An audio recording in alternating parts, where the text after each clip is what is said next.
So what is like that next phase of actually in the media space specifically? Like, I don't know what it is. Like, I know I learned that, Dr. West, this is a small example, but I think it's important. Like, when he's at a demonstration somewhere and the press wants to talk to him, he always says, great, I got you, but you're going to give this person 10 minutes who's a local organizer.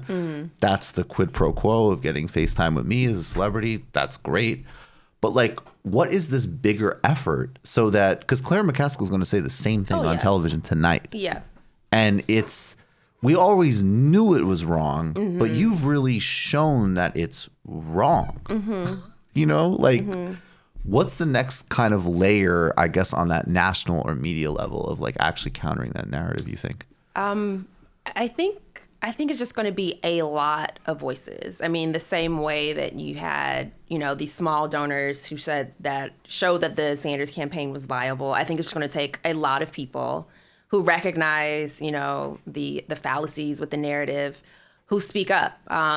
One thing, it's kind of related, but not totally. Like, look at the work that Ben Dixon has been doing in terms of combating the power of Mike Bloomberg's narrative that he's just looking, he's looking out for Black people. He's got this surge of Black support, and he just did a video that went viral, and then the New York Times had to address it. So I think it's just mobilizing as many people as possible to say it, and then it can't really be ignored. Because then if you're ignoring it, like, you're not doing the base level of kind of reporting for your job if you're ignoring kind of this trend of what the masses are saying. And at least if you are still ignoring it, then we're at the phase where we could say you're ignoring it like this, or you're not ignoring it, you're trying to demonize it. I want to play this clip. Benjamin Dixon, friend of show, found this. This is great reporting. This is an important clip for you because it hits everything you just said. Let's respond to what Bloomberg actually said, but also watch how CNN tried to spin it out of the gate. For all the cops in the minority neighborhoods. Yes, that's true. Why do we do it? Is this up for That's where all the crime is. And the way you get the guns out of the kids' hands is to throw them against the wall and frisk them. So here's the thing. Important context here. We don't have the full tape. So this is... She said, here's the thing. Oh, okay. Here's the thing. Yeah. Maybe I thought the "here the thing" was definitely, maybe it was what he actually said. Let's see. So here's the thing.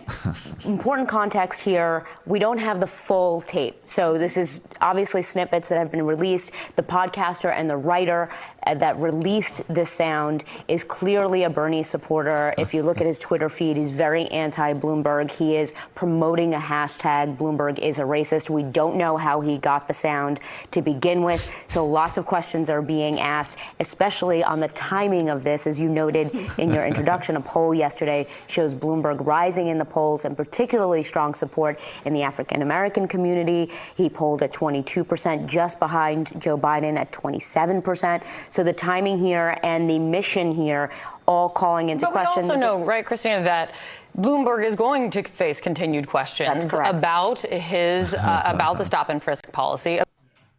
Malaika, will you respond to that? And Matt, while Malaika responds, would you mind looking up this particular person's biography and telling us where she worked before she worked at CNN? Well, actually, I was going to mention that. Okay. But I'll let you, you mentioned everything. Okay, you got it. So she's a Bloomberg reporter. I don't know if she's a former Bloomberg reporter or she still represents the company.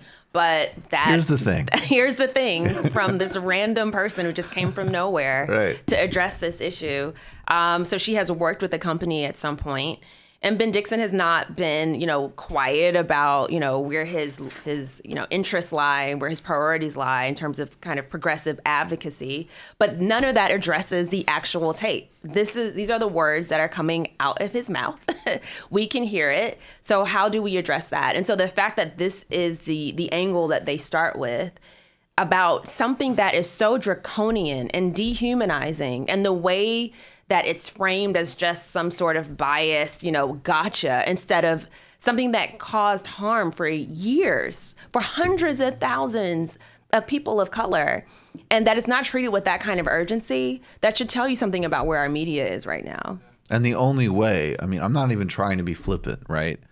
The only way for that quote to have been taken out of context is if you had said, I would be a fucking racist monster to say. I mean, honestly, like what way does that quote get cleaned up in context? That's the thing, is there was zero way she could address the actual content of that, so she has to go to the source. Yeah. There's no other way to do it. Yeah. Right. You just watched a Michael Brooks show video. Subscribe to get them all. Why wouldn't you? Don't be foolish. Click subscribe below and become a patron as well. Patreon.com/TMBS. Thanks, everybody.